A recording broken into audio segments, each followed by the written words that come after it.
Præteritum, også kaldet den korte datid.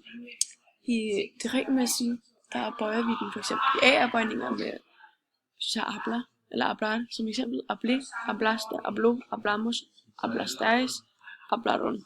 Og hvis det er ER og IR, så bruger vi eksempel comer, som er comi, comiste og comio, eller vivir, som fortsætter vivimos, vivistais og viveron.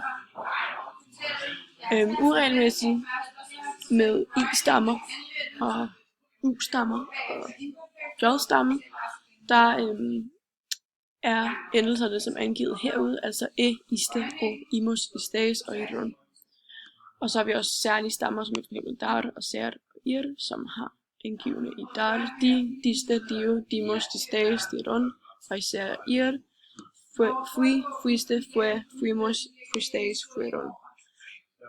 Man bruger kort datid til enkelte ikke gentagende afsluttede handlinger, for eksempel ayer Pedro visitó a su amiga, altså i går besøgte Pedro sin ven, eller det er sådan, hvis man skal fra A til B til C, der sker flere handlinger, som for eksempel ayer Pilar Gómez llegó a Madrid a las 4 de la tarde, primero visitó a su tía, después llamó a una amiga, altså i går ankom Pilar Gómez til Madrid kl. 4 om aftenen. Først besøgte han sin tante, og derefter ringede han til sin veninde.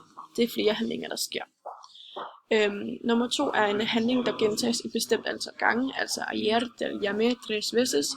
Altså i går ringede du 3 gange. Og 3'eren en handling, der foregår inden for et sådan afgrænset tidsrum.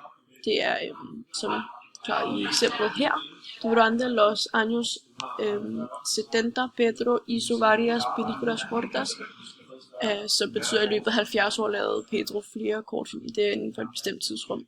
Og nummer 4 er den pludselige handling, eller sådan action, der afbryder beskrivelsen. Hvad hedder det, som er for eksempel her, cuando dormían los niños, vino la madre. Altså, når børn sover, ankom mor.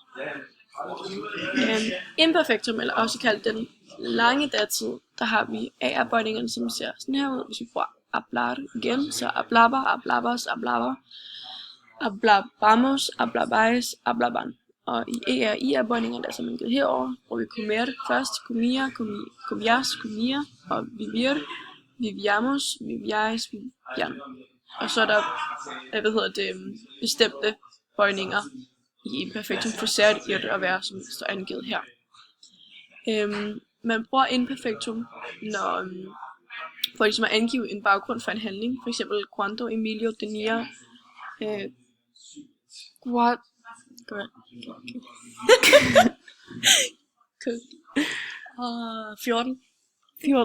años empezó a jugar en una escuela de fútbol. 14, ja. Cuando Emilio tenía 14 años empezó a jugar en una escuela de fútbol. Altså, da Emilio blev 14 år, begyndte han til skolefodbold. Det er ligesom en baggrund for handlingen. Ja. Og så bruges det til sådan, som en beskrivelse af en tilstand. Det er for eksempel, antes no había ni tele ni coches en los pueblos. Det vil sige, at før var der hverken telefon eller biler i landsbyen. Den sidste, det er handling, der gentages sådan et ubestemt antal gange. Det er også derfor, at imperfektum ofte er den uafsluttede datid. Som er for eksempel Don Cornelio salía cada día a los 8 de su pensión. Det er, Don Cornelio gik ud hver dag kl. 8 fra sit plejehjem. Så for at opsummere, så var præteritum den afsluttede handling, og var en kort datid, hvorimod imperfektum var en uafsluttet handling og var en lang datid.